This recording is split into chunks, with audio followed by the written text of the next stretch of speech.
Bonjour, je m'appelle Johnny et aujourd'hui je vais vous présenter la API de Spotify.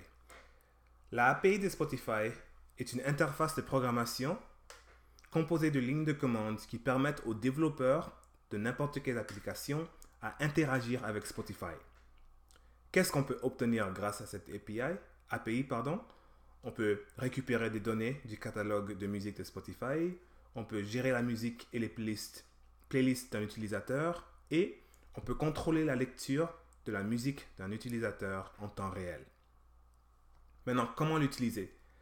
La première chose qu'on doit faire, c'est se rendre au site web de développeur de Spotify, developer.spotify.com, et aller sur Dashboard.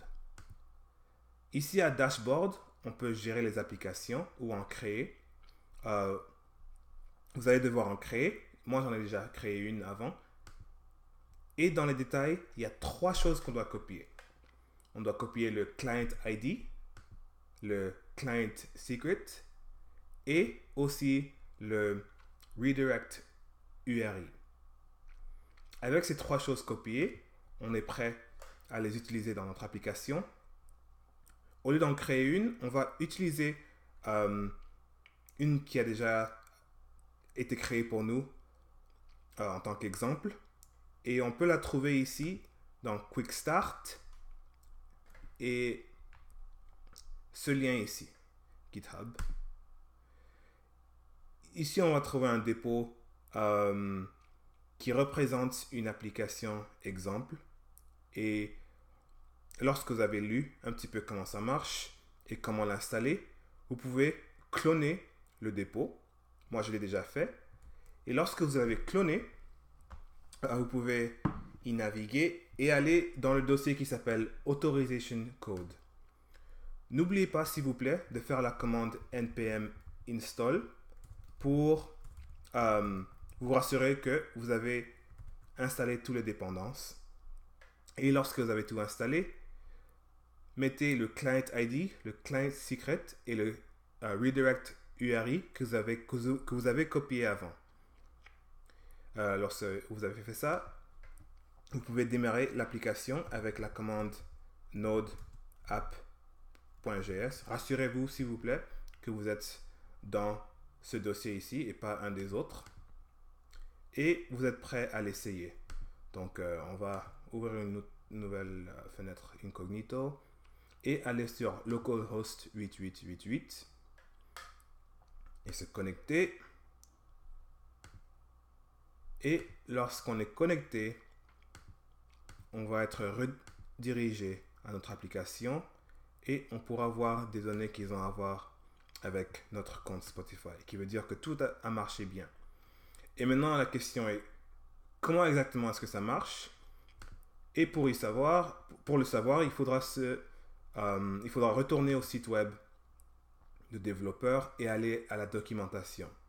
Donc, sur guide, on pourra trouver attends, où est-ce que c'est? Authorization Guide. Voilà. Ici, on peut voir exactement comment le processus marche. Donc, premièrement, votre application fait une requête au service de compte de Spotify pour vous laisser vous autoriser avec certaines permissions qui s'appellent scope. Lorsque vous êtes authentifié, vous êtes redirigé à votre application et l'application fait une autre requête pour recevoir ce qu'ils appellent un access token ou un jeton d'accès. Et avec ce jeton d'accès, l'application peut enfin interagir avec la API de Spotify. Mais dans 60 minutes, ce jeton va expirer et votre application devra faire une autre requête avec ce qui s'appelle le refresh token pour recevoir un nouveau jeton et continuer à interagir avec la API.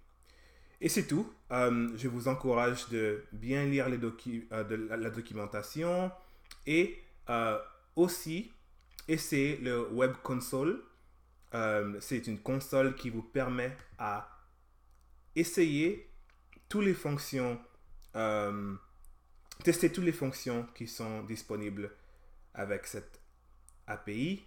Et finalement, voir aussi Developer Showcase pour voir toutes les merveilleuses applications que d'autres développeurs ont créées utilisant la API de Spotify. Et c'est tout. J'espère que vous avez appris quelque chose. Si vous avez des questions, s'il vous plaît, n'hésitez pas à me laisser des commentaires. Et merci beaucoup.